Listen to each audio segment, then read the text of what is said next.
Braço assistencial do Sistema OAB-RS, a Caixa de Assistência dos Advogados do Rio Grande do Sul tem como missão cuidar da saúde e do bem-estar dos colegas e de seus dependentes.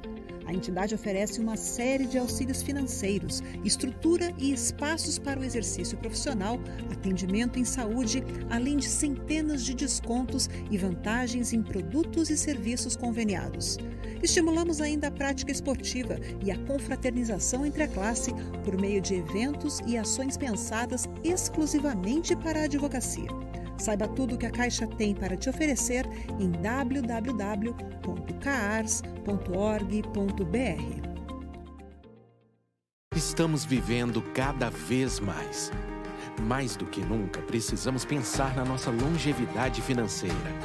Seja para cuidar da nossa vida, realizar nossos sonhos, garantir os projetos da nossa família ou pensar na sucessão patrimonial. Sabemos o quanto é importante ter a certeza de que as pessoas que nós mais amamos estão seguras. Por isso, há 185 anos, protegemos o bem mais precioso: vidas. Planeje-se hoje para ter um futuro tranquilo amanhã. Conte com a gente.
Tem que abrir o microfone, doutora Essa. Ok. Muito boa noite. Estamos dando início à nossa Conferência Estadual de Advocacia da OAB do Estado do Rio. E nosso tema nesse painel da conferência é o superendividamento dos consumidores, né? Antes eu fui orientado para dar algumas instruções na abertura do painel. Nós iremos dar início a esse painel. Vamos dar a palavra por 40 minutos à nossa expositora, a doutora Cláudia Lima Marques. Em seguida, teremos a participação dos debatedores, dos ilustres advogados, doutor Rony Duarte e o doutor Elton Assis. E depois das suas falas, cada um com 5 minutos para suas exposições, nós concederemos a palavra à nossa relatora, a doutora Tereza Mesk, que irá, então, fazer a sua parte relatando o ocorrido. Fui orientado também, inicialmente, de me apresentar. Meu nome é Esdras Dantas, eu sou advogado aqui em Brasília, né? Fui presidente da OAB do Distrito Federal, fui também conselheiro federal da OAB, diretor da OAB Nacional, e nos últimos 4 anos, até a última missão recente que me foi atribuída pela advocacia brasileira, foi ser conselheiro do Conselho Nacional do Ministério Público. E, atualmente, eu sou presidente de uma associação voluntária de advogados, denominada de Associação Brasileira de Advogados. Nós iremos, então, dar início aqui ao nosso painel e eu vou fazer as apresentações na medida em que eu for chamando, fica melhor, né? Então, eu estou aqui com a incumbência de inicialmente apresentar a nossa palestrante de hoje, nossa convidada especial, a doutora Cláudia Lima Marques. É uma das maiores juristas deste país, advogada com mais de 30 anos de atuação, professora titular da Universidade Federal do Estado do Rio Grande do Sul, mas, além da sua atuação no magistério aí no Estado, ela também possui assim, um currículo enorme que eu não vou ter tempo de dizer aqui. Aliás, convido a todos que, quem quiser conhecer melhor a doutora Cláudia Lima, entre na internet que vai encontrar umas atividades bastante significativas, mas eu gostaria de registrar aqui que ela também é professora convidada em vários países da Europa. Possui títulos que lhe foram outorgados, especialista, de mestre, de doutora, de pós-doutora em Direito, por universidades importantíssimas, não só do Brasil, mas também da Europa. E até já recebeu títulos de doutor honoris causa, né? Na França, na Alemanha, né? Também é professora visitante nesses países, e também na Holanda, onde ela ministra aula lá na Academia Internacional de Haia. Quer dizer, é realmente um grande nome da advocacia nacional. Eu fico muito honrado em apresentar Sua Excelência, porque trata-se realmente de uma das mais importantes juristas deste país. Então, como eu disse, eu serei breve, porque nós temos pouco tempo, que fui orientado para não falar todo o currículo dela, mas ela tem aí também, por derradeira informação, ela tem uma banca de advocacia das mais expressivas do Estado e do país aí, né? Então, de modo que fica aqui as nossas homenagens, nossos agradecimentos por Vossa Excelência ter aceito esse convite para palestrar aqui nesse painel que eu estou tendo a honra de presidir. Então, para falar sobre o tema, conferência do tema de superendividamento dos consumidores, eu vou conceder a palavra à doutora Cláudia Lima Marques, mas antes eu peço vênia para... Eu pulei uma parte importante, que é agradecer ao nosso presidente, Ricardo Breia, pelo honroso convite que me formulou, e da coordenadora do evento também, a doutora Fabiana, que me formularam esse convite para aqui estar com vocês, participando de mais essa experiência importante na minha vida. Então, com a palavra, a ilustre professora, doutora Cláudia Lima Marques, para a sua exposição sobre o tema superendividamento dos consumidores.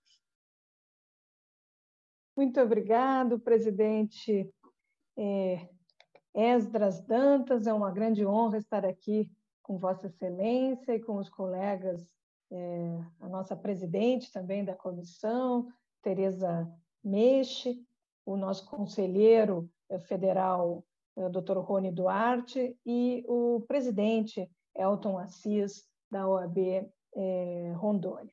É uma grande honra, um grande prazer. Agradeço também o gentil convite da doutora Fabiana da Cunha Bart e, é claro, no nosso querido e muito engajado presidente Ricardo Breyer, a quem eu faço uma homenagem nessa semana, né, dos advogados.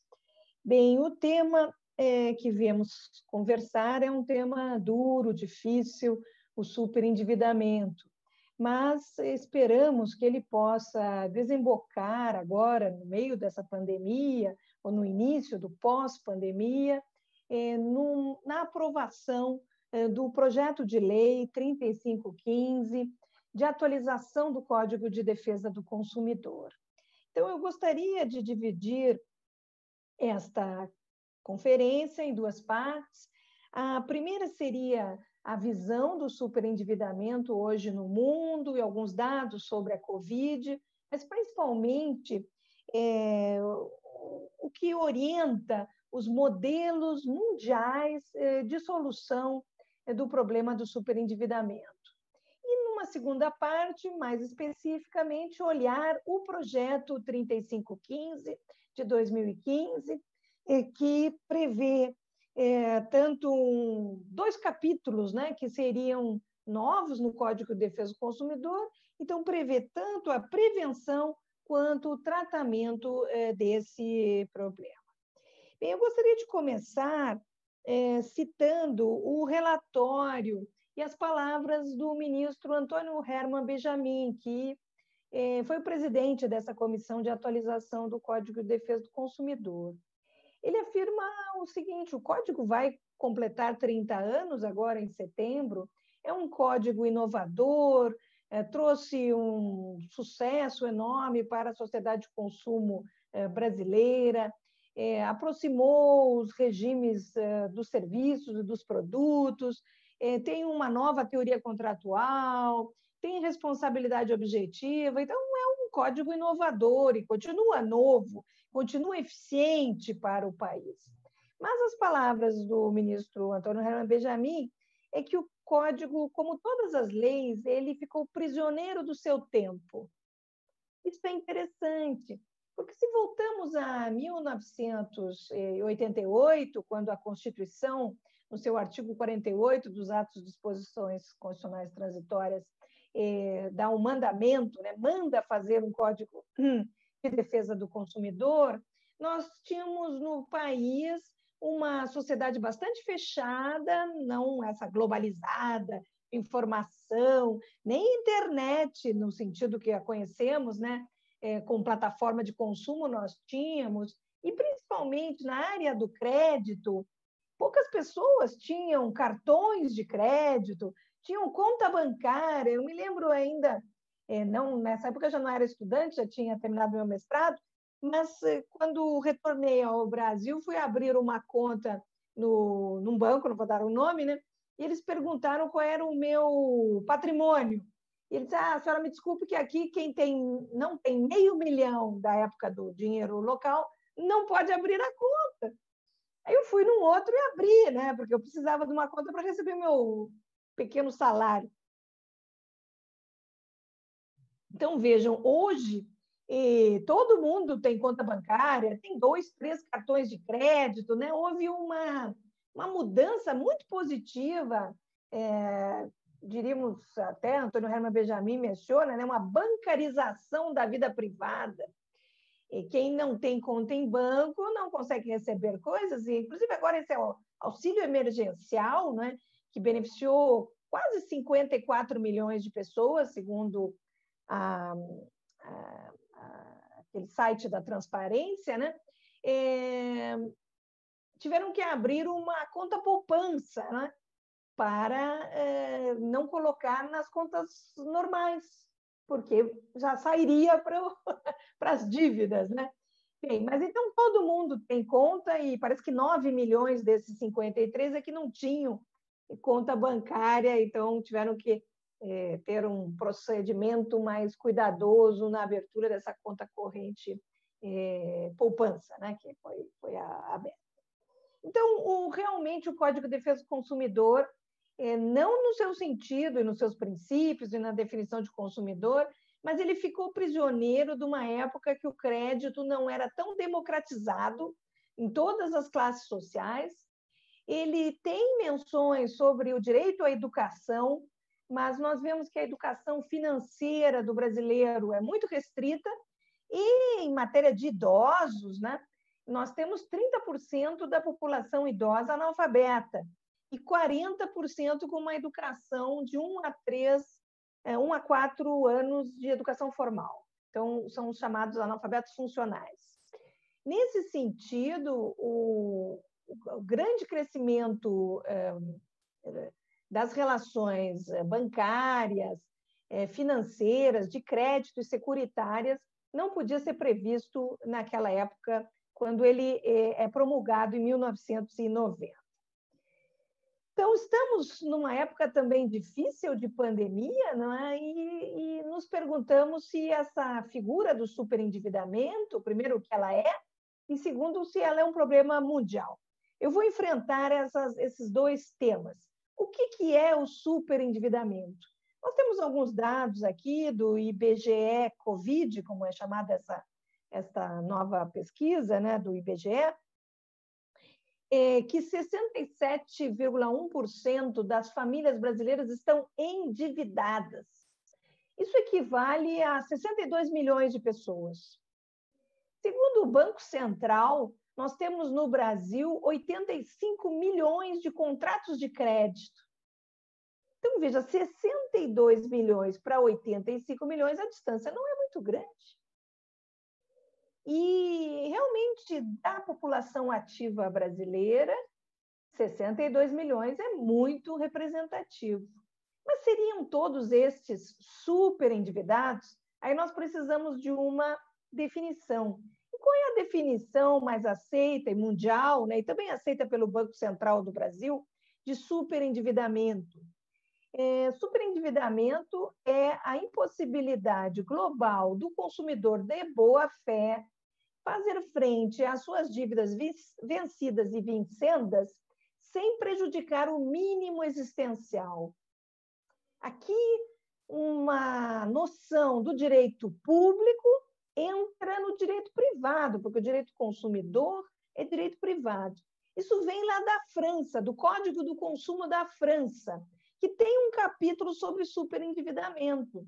Por quê? Porque consumo e crédito é como uma moeda, né? E um dia cai. E quando cai, ou essa parte, vamos dizer, doentia, é o superendividamento.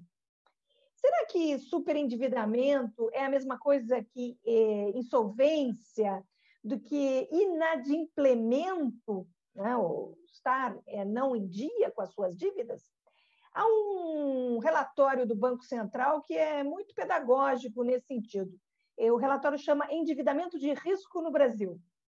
E é daquela série Cidadania Financeira do Banco Central. E nesse relatório se especifica que, por todos os dados, o endividamento de risco está aumentando no país. E a insolvência, vamos dizer, a insolvência não, mas o inadimplemento, porque a insolvência é uma figura quase não utilizada, né, no direito brasileiro. Mas o inadimplemento contratual está atingindo muitas famílias até um ponto em que não há mais pagamento, que é o chamado endividamento de risco.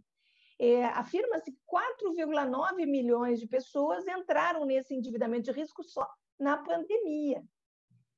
Bem, mas o próprio relatório do Banco Central chega à conclusão que não é suficiente essa visão do inadimplemento.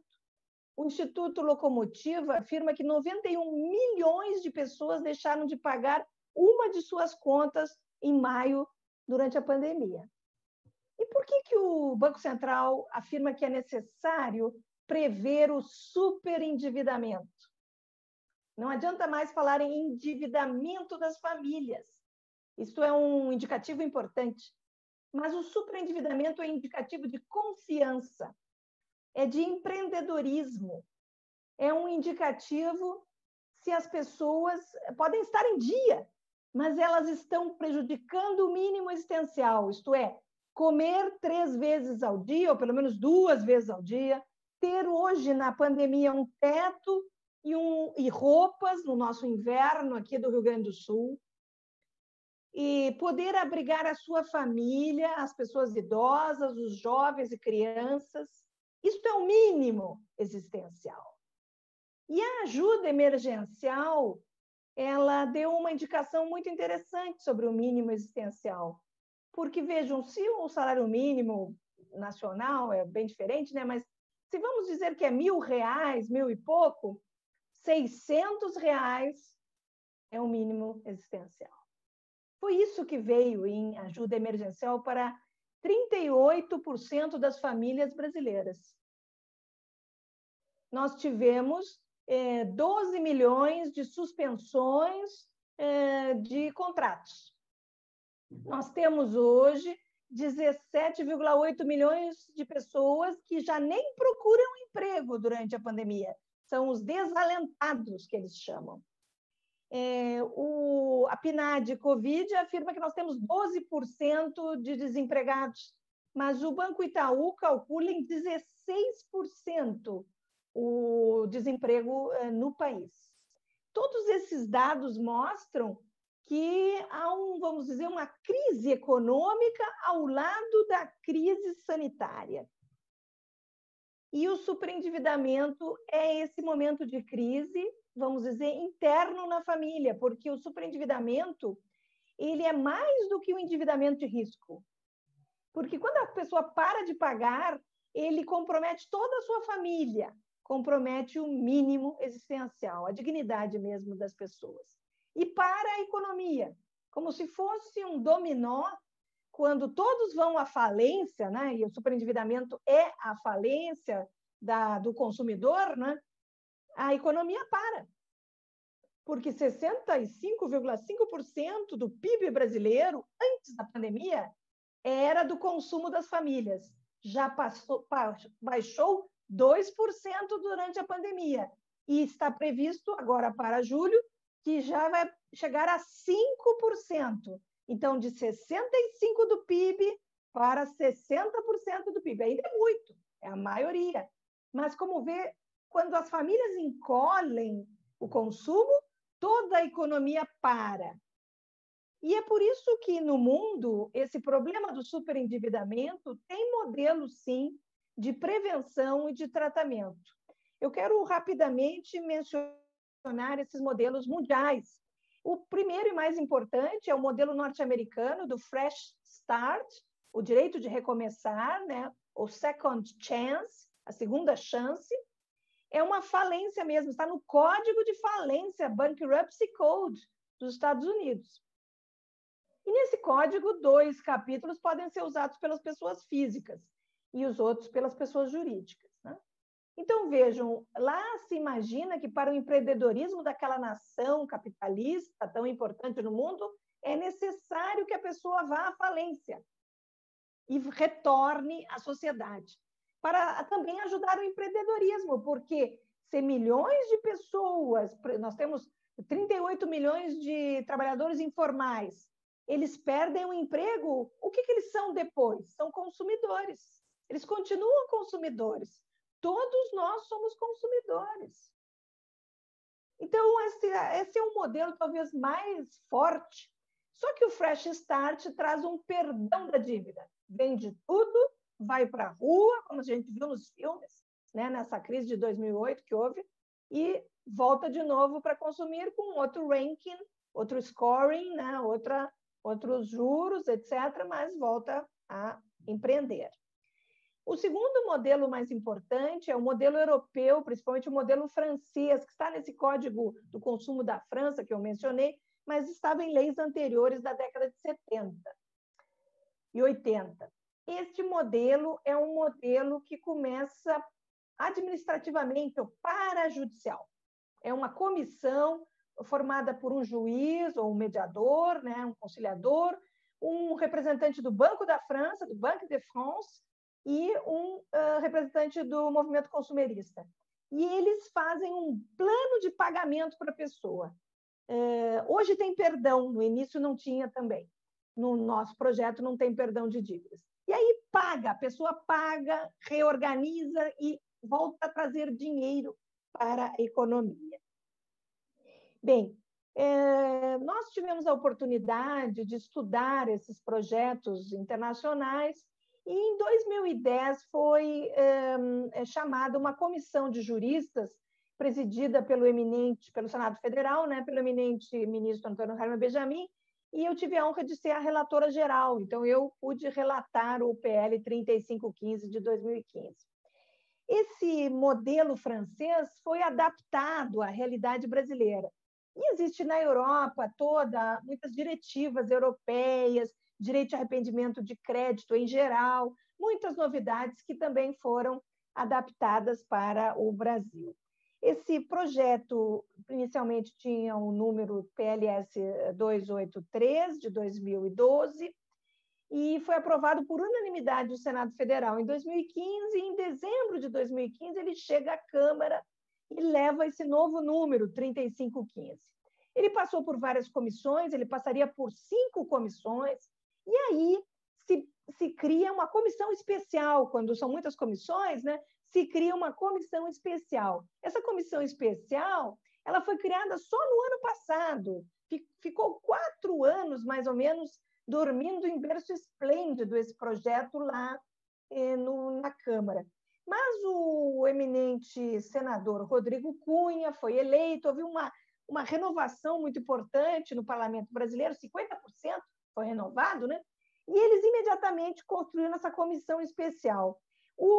A presidente da comissão especial é de Roraima, a eminente deputada Mariana Carvalho, jovem, brilhante, não é? E que é médica, então conhece essa ideia da saúde como um todo, né? E o mínimo essencial para as pessoas. E o relator é de Minas Gerais, o deputado Franco Cartafina. E essa comissão trabalhou muito bem, conseguiu um texto de consenso, estava para votar no plenário e veio a pandemia. A partir do momento que veio a pandemia, é necessário que o eminente presidente da Câmara, deputado Rodrigo Maia, considere que o tema tem a ver com a Covid, com a pandemia, né, para poder votar. Mas isso também já foi feito e imagino que em breve, esperamos todos nós que em breve esse projeto seja votado. Temos uma campanha nacional, a Comissão Especial, né, de Defesa do Consumidor Nacional, do Conselho Federal da Ordem, fez uma belíssima cartilha, quero fazer aqui uma homenagem à presidente Maria Miranda, uma cartilha sobre esses projetos de conciliação em bloco em todo o país, não é?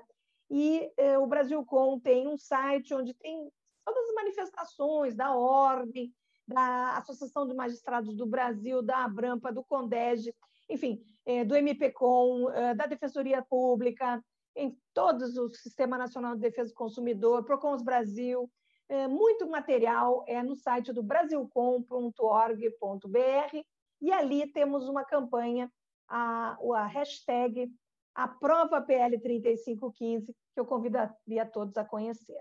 Mas o que está nesse projeto que é tão importante a sua aprovação? E com isso passo para a parte final da minha contribuição a esta conferência. A atualização do Código de Defesa do Consumidor, segundo o presidente do Senado, José Sarney, que foi quem coordenou os trabalhos, né? Ela é importante em virtude da dimensão constitucional do direito do consumidor, artigo 5º, inciso 32, e o artigo 170, 5º. E também, eu diria, né, dessa ADIM dos bancos, a ADIM 2591, que de 2001 a 2006 foi discutida no Supremo Tribunal Federal e decidida a favor dos consumidores pela plena aplicação do Código de Defesa do Consumidor aos bancos, ao sistema financeiro, de crédito e securitário do país. Então, era necessário atualizar o código para esse novo Brasil, mais, vamos dizer, do mundo digital, né, que é um outro projeto, e esse projeto para prevenir e tratar o superendividamento. Então, o primeiro capítulo é o capítulo da prevenção do superendividamento. Ele trata principalmente da inclusão no Brasil de uma nova cultura. Nós temos uma cultura da dívida. Então, vejam só, o consumidor quer pagar, vai lá para renegociar no banco. Se ele está em dia, tem dificuldade. E agora, na pandemia, houve uma certa flexibilização. Mas antes se dizia, olha, não tenho o que fazer para o senhor pague. Se comprometeu, pague. Não, mas eu não posso, eu estou prejudicando o meu mínimo existencial, né? Não adiantava nada. Esse direito de renegociar não é reconhecido, porque são impossibilidades subjetivas. Agora, na pandemia, já é força maior, é uma outra coisa, mas antes era mais difícil. E na Europa, se criou essa ideia do crédito responsável. Por que crédito responsável? Porque o crédito ele tem que ser concedido para ser pago, e não só para ter um cliente. Não adianta o banco lucrar vendendo, eles vendem por 25% os créditos para 3 ou 4 essas entidades de cobrança de dívida. Isso não é uma cultura positiva. 25% do título? Não, a pessoa quer pagar 100%. Contratou, tem que pagar. E não é uma cultura da dívida, da exclusão, nome sujo. Nós temos cadastro negativo, cadastro positivo, SPC, Serasa, Cadim. Como é que pode tudo isso? Essa cultura é que tem que mudar e o projeto trata disso. Qual é a cultura europeia e hoje que é cultura mundial, porque o G20 tem os princípios norteadores do crédito, né? E o Brasil se comprometeu com o G20, porque o Brasil quer entrar na OECD, né? E a OECD, no ano passado, também fez um relatório específico sobre essa parte de prevenção do crédito. Eles chamam de boas práticas de prevenção do superendividamento, porque é um risco sistêmico. Então, o Banco Mundial também tem um relatório que eu vou falar depois. Enfim, essa linha do crédito responsável, que hoje é mundial, é que nós temos que contratar para pagar. E as pessoas têm que ser informadas, têm que receber cópia do contrato, pequenas coisas assim, mas que são muito importantes. Tem que se fazer um resumo do contrato, olha quantas prestações são, né? Porque nós, advogados, sabemos que até para conseguir cópia do contrato, se o consumidor não tem, né? A gente tem que entrar com uma ação de exibição de documento para conseguir a cópia do contrato que era do consumidor. Veja só, né? Então, é mudar um pouco essa cultura, uma cultura da cooperação, da boa-fé, enfim. Então, esse capítulo é muito importante, uma atuação ex officio, cuidar da publicidade de crédito, taxa zero. Bom, se a taxa fosse zero mesmo, mas não é. Juro zero, não tem juro zero. Então, isso tudo ilude, engana, não é? Não podemos mais ter essa cultura da exclusão das pessoas, cultura apenas da contratação e não do pagamento. Então, esse é o primeiro capítulo, é um capítulo longo, eu não quero gastar tanto tempo nele. Eu quero me concentrar no capítulo sobre o tratamento, que esse é o mais inovativo e começou no Rio Grande do Sul. Aqui faço uma homenagem às magistradas Clarissa Costa de Lima e Karen Bertoncello. Elas eram nossas alunas lá na Universidade Federal do Rio Grande do Sul, quando eu me inspirei num observatório que existe em Portugal, do professor Boaventura de Souza Santos, em que ele fez uma pesquisa belíssima sobre o perfil do superendividado. Lá eles chamam de sobreendividado. E eu fiz essa pesquisa em 10 comarcas aqui, 100 pessoas, e os resultados ficaram impressionantes. A maioria das pessoas ganha de 1 a 3 salários mínimos. E quando ganham de 1 a 3 salários mínimos, eles não conseguem renegociar. Por que não conseguem? Porque o mínimo existencial é muito próximo do que eles ganham. Então, as ofertas que eles fazem não atraem os credores. Mas era esse público que está no crédito consignado, que é também difícil de renegociar, né? Até os herdeiros vão pagar o crédito consignado, a pessoa pode morrer pagando, que vai continuar pagando.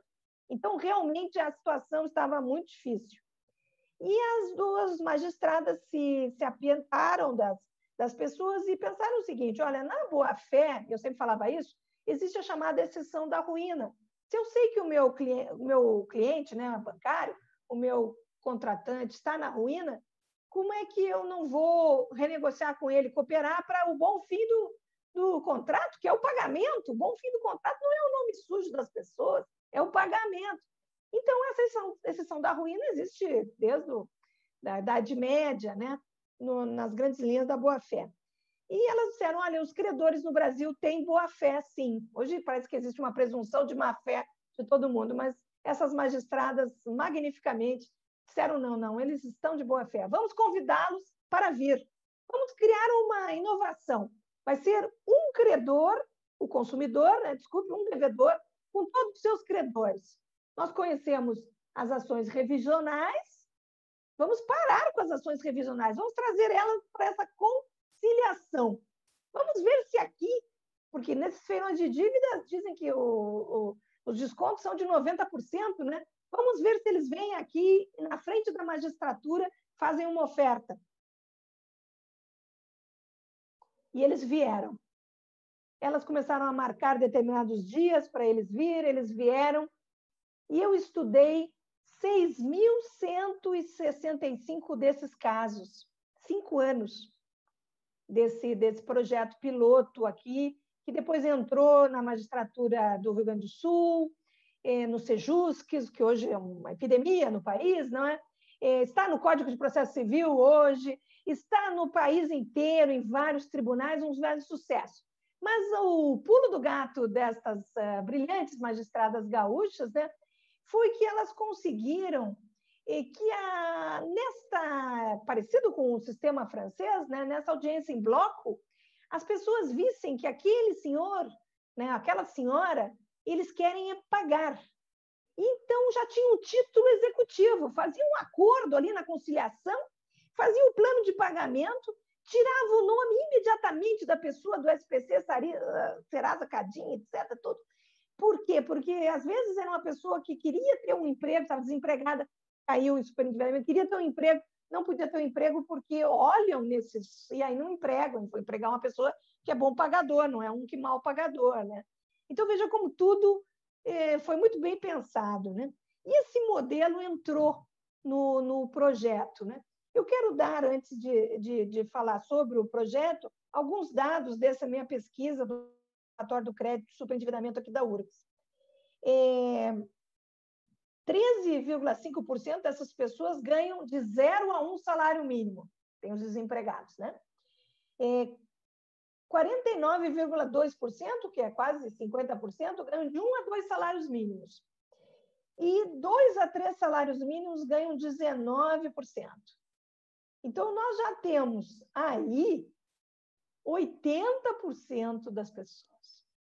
E se nós aumentarmos, incluindo o pessoal que ganha até 5 salários mínimos, nós chegamos a 97%, quase 98% das pessoas. 1,2% ganha mais de 10 salários mínimos. Por quê? Porque quem ganha mais negocia facilmente. Então, nós estamos falando de uma faixa que tem problemas para renegociar. 94% dessas pessoas nunca tinham tido um caso no judiciário e tinham essas dívidas. Então, muita boa-fé e muita criatividade dessas magistradas. Bem, qual foi o acidente da vida que levou a esse superendividamento, né? Essa moeda caiu por quê? 26,5% caiu por redução de renda. Agora nós temos 68% da população com redução de renda e a tendência é aumentar depois do pós-pandemia. 24,3% por desemprego. Isso quando a média de desemprego era 10%. Aqui é o dobro e mais um pouco. Doença pessoal ou familiar ou morte na família, 20,6%. Então, é só pensar na Covid, 104 mil pessoas, né? Milhões de pessoas com problemas de saúde e aqueles outros números que já mencionei antes. Então, vejam que o superendividamento tem tudo a ver com a Covid. Quais são esses 3 artigos? E com isso eu termino. Então, o primeiro artigo é essa conciliação em bloco, ela é parajudicial. Quem é contra a conciliação hoje, eu não conheço ninguém que é contra a conciliação. O segundo artigo é que essa conciliação pode ser feita e é feita no Procon São Paulo, é feita na Defensoria Pública do Rio de Janeiro, na Unifra, em Santa Maria, enfim, em todos os lugares. Assim como os feirões de dívida são feitos na PUC, Rio Grande do Sul, né? Todos os lugares que quiserem, os PROCONs podem fazer. É importante a ajuda. Temos 900 PROCONs no país, minha homenagem ao trabalho magnífico que eles realizam. E o último e mais importante artigo de todo do PL 3515 é o que acontece caso não haja conciliação. Aquele que não conciliou vai ao juiz. O consumidor, então, abre um processo de superendividamento, que é uma novidade também, que vai pedir ao juiz um plano de pagamento compulsório. Ali há algumas seguranças, né? Que pelo menos o principal seja pago para o credor. Não é perdão, não tem nenhum perdão de dívidas. Mas o importante é que todas as pessoas consigam realizar essa saída digna para o superendividamento, como o Banco Mundial, desde 2012, eu participei desse relatório, como revisora brasileira, latino-americana, melhor dizendo, o Banco Mundial afirma que todos os países desenvolvidos têm leis semelhantes. E entre os menos desenvolvidos ou emergentes, 34% têm lei e os outros não. Então, nós somos na parte dos outros. Já está tarde a aprovação desse projeto. E que minha última palavra seja sobre os efeitos macroeconômicos. Microeconomicamente, nós já entendemos que vai trazer essas pessoas e essas dívidas perdidas para a economia, né? Mas a Ordem dos Economistas do Brasil e o Instituto do Capitalismo Humanista calculou quanto dinheiro entraria se as pessoas pudessem pagar de novo suas dívidas, organizar as suas dívidas. Então, se ganha 1.000, paga 400, mas preserva os 600 para o mínimo existencial. E paga entre 5 anos, sem perdão, sem nada. Eles calcularam que anualmente entraria na economia brasileira entre 300 bilhões de reais a 555 bilhões de reais. Só com esse projeto. Não é dinheiro público, não é ajuda, não é emergencial, não é nada. É dinheiro privado. E é uma organização da economia, uma cultura que a gente chama cultura do pagamento. Com cuidados, é claro, para que se qualquer um tiver comprovação da má-fé desse consumidor, que diga na conciliação, que avise o magistrado, né? Se há qualquer contratação dolosa ou de má-fé também, fraude, ele fica excluído do procedimento. Então, todos os cuidados foram feitos, é um projeto muito sólido, e por isso eu pediria a todos que nos escutam que visitem o site da Câmara dos Deputados, que votem nesse projeto, é possível ali votar, que nos acompanhem nesta campanha nacional para combater o superendividamento, mas nós temos que ter um remédio para ele. Não adianta você ter só a vacina, nós temos que ter o remédio. E o remédio é o projeto 3515, a parte de prevenção é a vacina. Muito obrigada.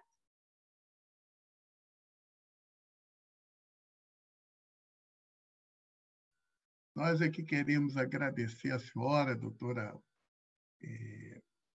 Cláudia Marques, pela excelente palestra que nos ministrou aqui. Tenho certeza que os advogados gaúchos e brasileiros, e todos aqueles que estão assistindo esse painel, estão aí felizes com a sua fala, né?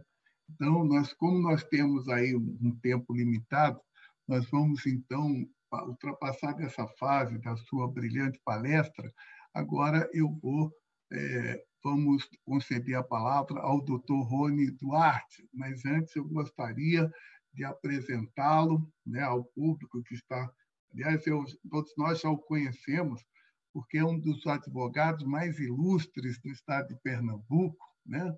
É um líder da advocacia, foi presidente da OAB lá do estado de Pernambuco, atualmente é conselheiro federal, preside a Escola Nacional da Advocacia, que, aliás, tem hoje um recorde, né? Sua Excelência hoje deve estar feliz porque acaba de coordenar o maior congresso digital do mundo, com mais de 100.000, né, participantes. Depois eu quero fazer um estágio com ele, pedir a ele umas orientações para saber como é que ele conseguiu, né, só ele mesmo e o nosso presidente, Felipe Santa Cruz, que é um outro empreendedor, um homem muito competente, né, que consegue fazer uma façanha dessa, né? O Dr. Rony também é sócio fundador lá de um grande escritório, como eu falei, que é o Duarte Advogados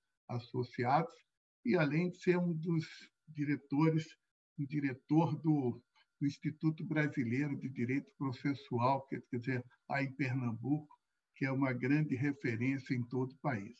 Então, eu também vou pedir vênia a ele para não me alongar muito na sua apresentação, porque realmente o nosso tempo aqui fui orientado para ser comedido no exame dos currículos, né?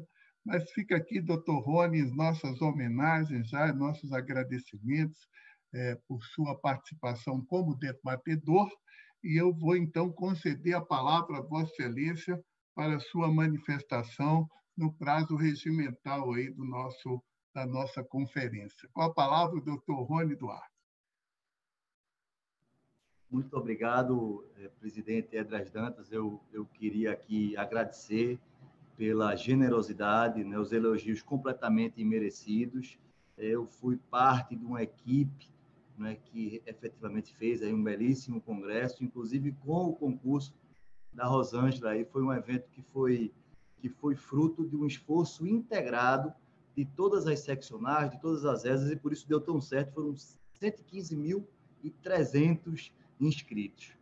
Eu queria cumprimentar esse ícone do direito do consumidor, essa grande jurista, a professora Cláudia Lima Marques, que a ESA Nacional tem a honra de contar como uma das coordenadoras. Eu queria cumprimentar a Tereza Cristina, o presidente Elton Assis, e dirigir aqui os meus agradecimentos pelo convite, sobretudo ao presidente, estimado amigo, presidente Ricardo Breyer, como não poderia deixar de ser, passando virtualmente pelo Rio Grande do Sul. Gostaria de mandar um abraço para essa grande liderança de todo o sistema de ordem, que é o presidente Cláudio Lamarck. Eu queria, professora, no tempinho que me cabe, trazer algumas provocações. Eu sou sempre muito preocupado nesse tipo de debate, em trazer algum tipo de contraponto, né? Inclusive antecipando eventuais questionamentos que podem vir a surgir no debate acerca do PL 3.515. E aí, eu queria começar trazendo aqui, ilustrativamente, um exemplo. Uma situação que houve nos Estados Unidos, um dos estados estadunidenses, agora eu não lembro se foi o estado de Nova York, certa feita, eles, buscando a proteção dos locatários e gerando aí uma maior estabilidade, uma maior asseguração do direito à moradia, eles fizeram uma alteração legislativa limitando as hipóteses de retomada desses imóveis para proteger o locatário. Isso, no primeiro momento, funcionou muito bem, mas a médio prazo, qual foi o desdobramento? Os proprietários de imóveis, diante da dificuldade encontrada, deixaram de disponibilizar esses imóveis para locação. E qual foi o resultado? Aumentou o preço, diminuiu a oferta e, no fundo, aqueles que mereciam proteção e que se desejava proteção acabaram quedando desprotegidos. Então, dentro do âmbito desse PL 3.515, a gente tem aí como um objetivo reconhecido consensualmente, que são basicamente dois pilares. Primeiro, o grande objetivo é a reabilitação do consumidor, atendendo a dois pilares.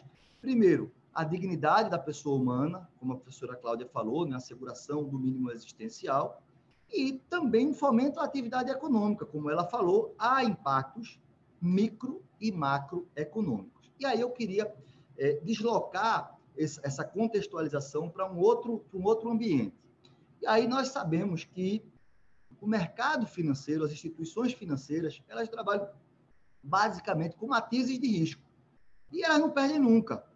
Se há alguma oneração, né, na atividade deles, ou se há um aumento do risco, prontamente esse custo adicional é socializado, as taxas de juros aumentam e, obviamente, o aumento das taxas de juros tem como efeito, né, lógico, você aumentar a exposição ao superendividamento, porque está todo mundo pagando mais. Tá?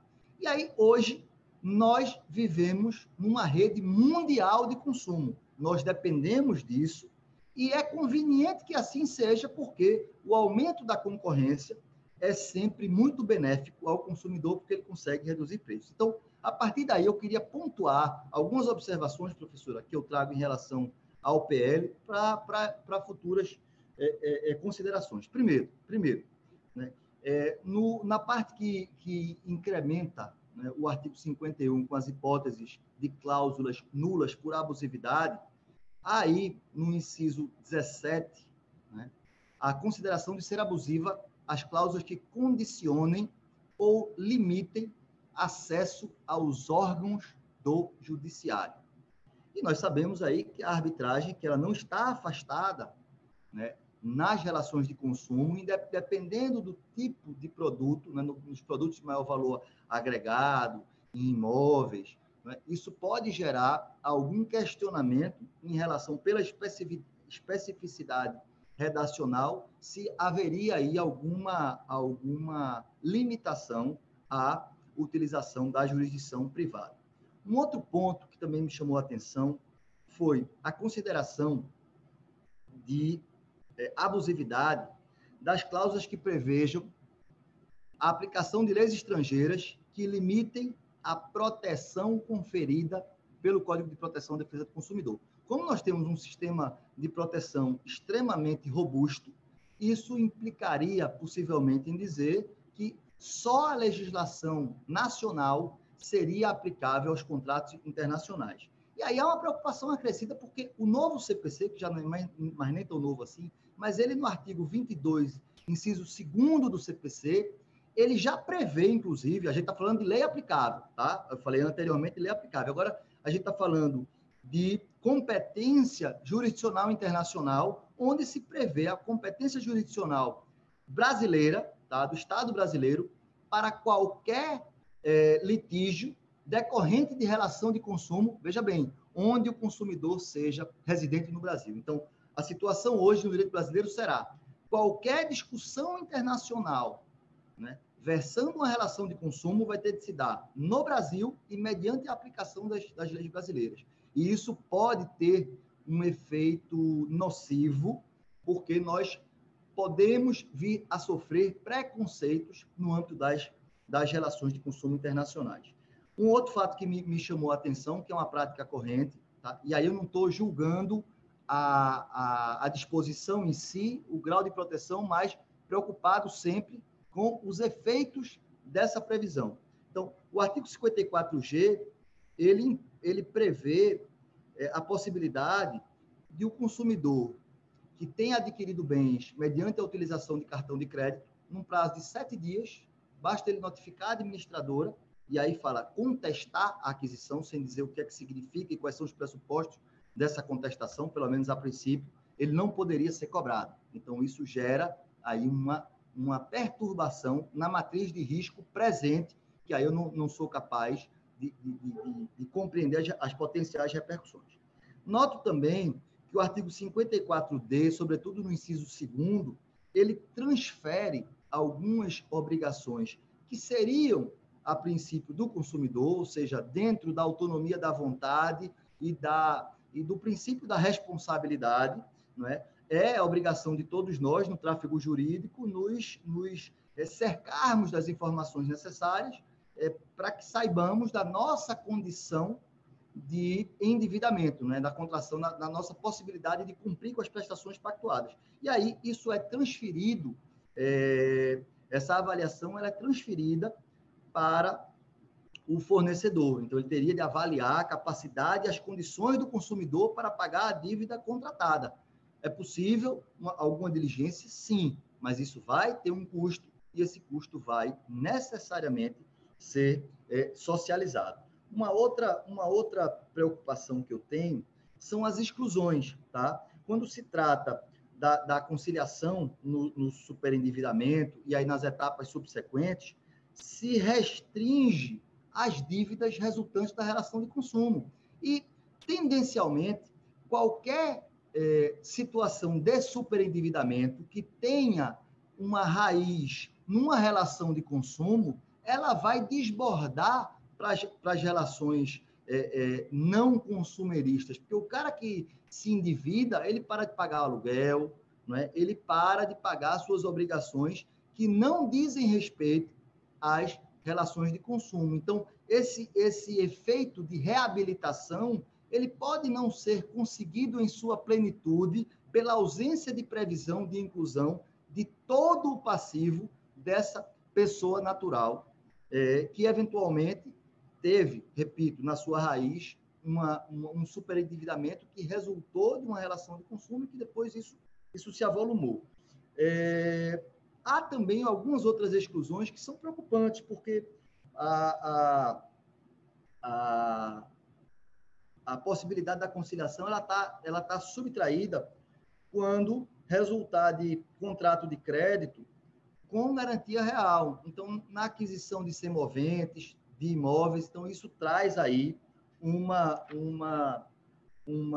preocupação em relação à efetividade, tá, do projeto para os fins colimados, pelo menos em várias situações, em vários casos onde se envolve, onde se relaciona com a existência de contratos. Toda aquisição de automóveis, por exemplo, isso é recorrente, passa pela garantia real sob a modalidade de alienação fiduciária. E aí, finalmente, já fechando, também tem uma preocupação com a capacidade instalada do Poder Judiciário para atender ao procedimento previsto no artigo 104D.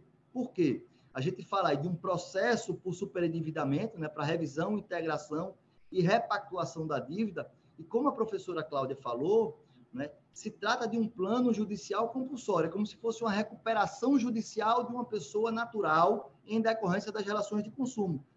Se prevê, inclusive, a nomeação de um administrador, que não pode onerar as partes, mas há essa possibilidade. E a professora mesmo aqui anotou os números expressivos de superendividados, sobretudo pessoas de baixa renda. Então, será que o nosso Poder Judiciário está qualificado, está apetrechado para poder lidar com essas ações que, apesar de, eventualmente, o valor que ela própria aqui pontuou, que grande maioria dos superendividados são de baixa renda, mas há alguma complexidade na gestão dessas demandas. Então, foram basicamente essas as inquietações que eu pude extrair para poder contribuir de alguma maneira com o debate, fazendo um contraponto. Muito obrigado, presidente. Rony, muito obrigado pela sua brilhante participação. A gente não esperava outra coisa. Vossa Excelência, que é um jurista aí renomado e muito inteligente também, tenho certeza que todos gostaram da sua fala. E, dando prosseguimento ao nosso roteiro aqui, eu tenho a honra de chamar para conceder a palavra esse grande advogado também, grande líder da advocacia, advogado, é um homem com relevantíssimos serviços prestados à advocacia do seu estado e do Brasil. Ele que começou na ordem lá como membro do Tribunal de Ética e Disciplina, depois foi ser conselheiro seccional, conselheiro federal, foi ouvidor da OAB Nacional, né? E agora assumiu esse honroso cargo aí de presidente da Ordem dos Advogados do Brasil, no estado de Rondônia. Sua Excelência realmente é um nome de grande expressão nacional e eu queria aqui cumprimentá-lo. Essa pandemia tem nos afastado fisicamente, mas ainda bem que inventaram essas ferramentas para que a gente possa nos aproximar mais, né? Então, doutor Elton Assis, Vossa Excelência tem a palavra pelo tempo regulamentar e seja bem-vindo aí ao nosso painel. Eu quero, inicialmente, o Esdras Dantas, grande amigo, saudar e agradecer pelas palavras. Saúdo como o doutor Esdras Dantas, como grande currículo dele, eu vou falar de um aspecto só, o grande diretor tesoureiro do Conselho Federal. E foi nesse momento que eu ingressei na OAB e a minha referência é nesse aspecto. Quero agradecer o convite para poder estar aí virtualmente no Rio Grande do Sul, participando dessa conferência estadual da OAB do Rio Grande do Sul e fazer isso em nome do nosso grande presidente, Ricardo Breyer. Saudar o Rony Duarte, o nosso diretor da ENA, cumprimentá-lo também, Rony, por esse grandioso evento que foi o Congresso Digital, que estourou todos os recordes, está de parabéns. e saudar também a nossa relatora, Tereza Cristina, e, por último, aqui ressaltar a doutora Cláudia Marques, que é uma das maiores autoridades, para não dizer a maior autoridade, sobre o tema que foi hoje apresentado aqui, precursora dessa discussão do superendividamento. E eu vou fazer algumas considerações apenas de relevo quanto à escolha desse tema, o momento que isso está sendo discutido,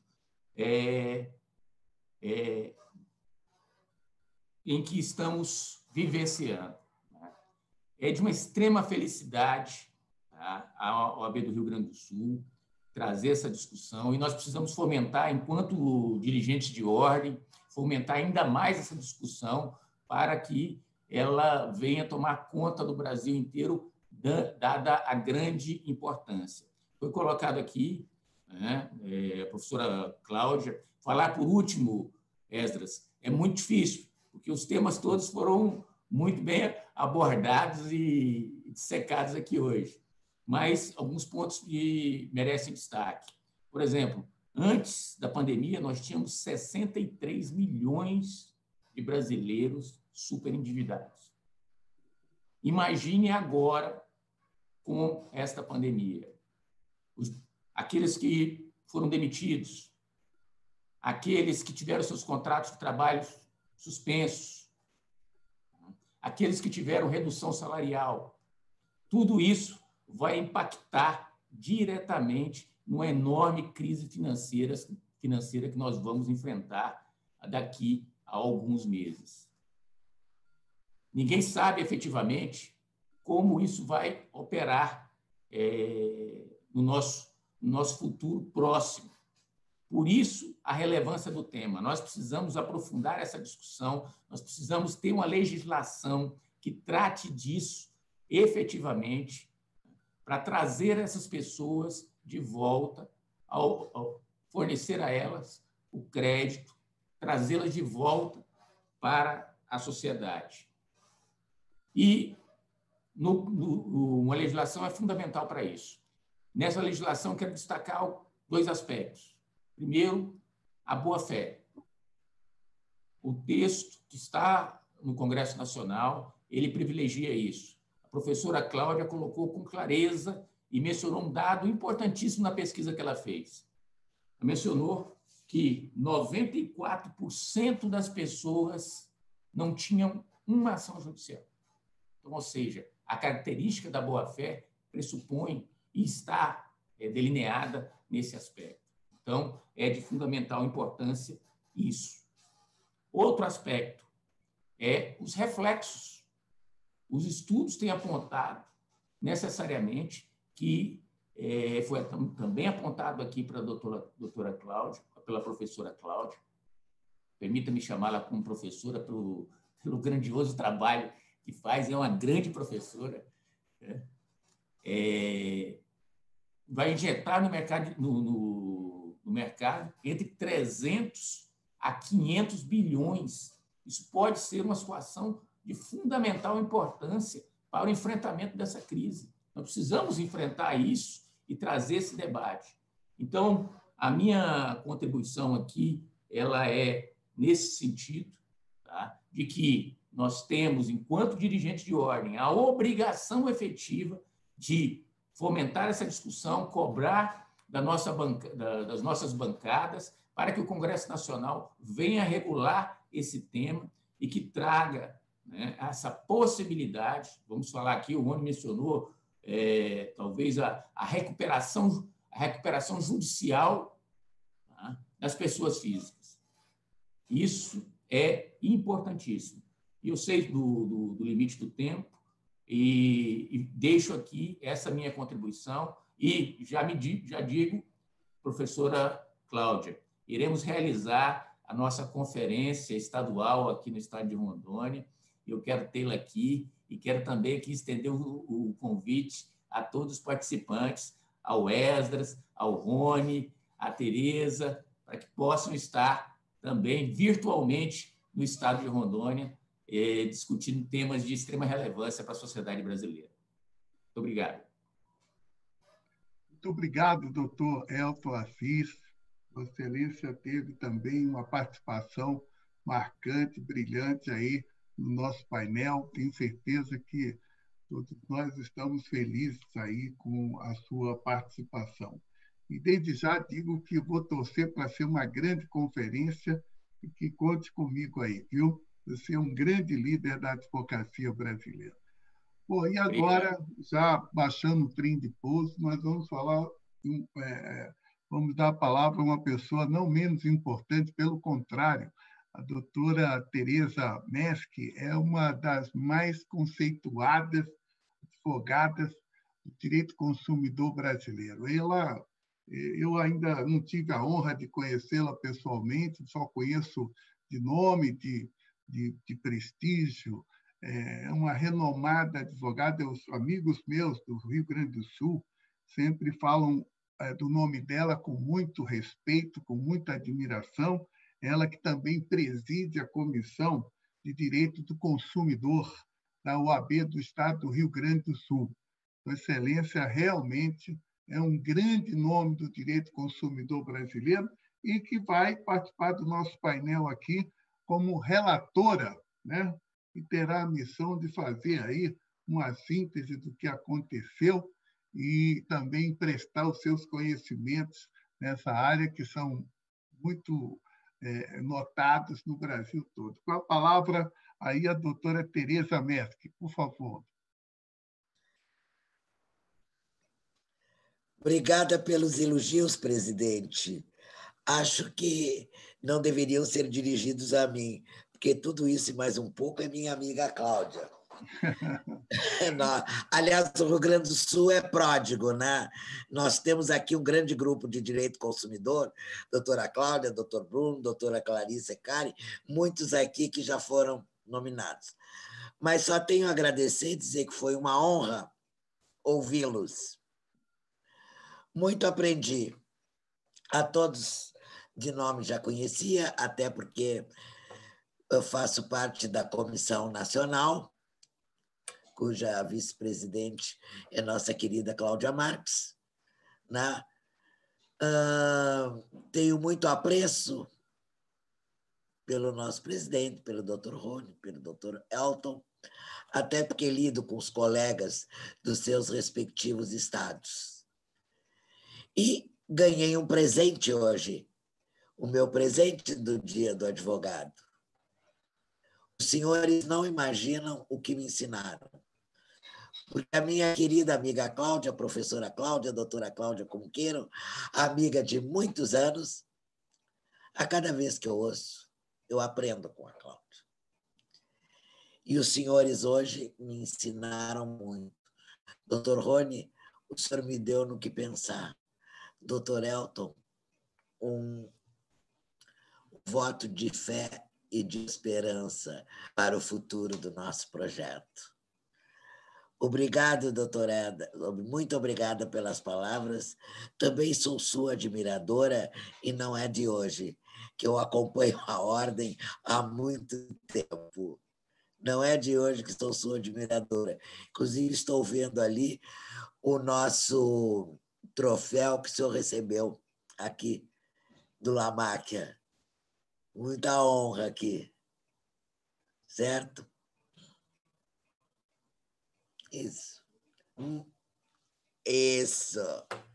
Que aqui nós recebemos a todos com o coração. Obrigada mesmo. Eu que agradeço e dizer que foi uma grande honra participar desse painel. Quero aqui renovar os meus agradecimentos a esse grande líder da advocacia gaúcha, que é o doutor Ricardo Breia, mas não poderia deixar aqui de mandar um abraço e fazer um cumprimento especial também ao nosso presidente nacional de sempre, doutor Cláudio Lamáquia, meu diletíssimo amigo, uma pessoa que eu tive a honra de conhecê-lo até antes dele entrar na OAB do Rio Grande do Sul, né? Ele que foi um grande amigo, um companheiro, que eu tenho por ele uma profunda admiração e um grande respeito, assim como tenho pelo Breia, como tenho pelo Rony, como tenho pelo Elton, que são pessoas da nova geração da OAB. Eu já dei a minha contribuição, né? Eu estou aqui, eu me sinto assim, um aposentado, mas um aposentado que é um apaixonado pela OAB. Todo mundo sabe que eu sou um ex-presidente que nunca saí de cena justamente por ter assim essa vontade de conviver com a classe. Tanto é que nós fundamos a aba justamente para manter, porque eles são jovens, ainda não sabem o peso de que é ser ex, né? Quando a gente é ex, né, a gente precisa se preparar para ser ex, né? Então, eu queria aqui deixar os meus profundos agradecimentos a todos vocês por permitirem participar desse painel e vamos encerrar o nosso painel desejando aí que continue sendo uma conferência estadual de grande sucesso que está sendo essa 9ª Conferência dos Advogados do Estado do Rio Grande do Sul. Muito obrigado a todos e está encerrado aí o nosso painel, e eu acho que rigorosamente dentro do tempo regulamentar. Obrigado e tudo de bom para vocês.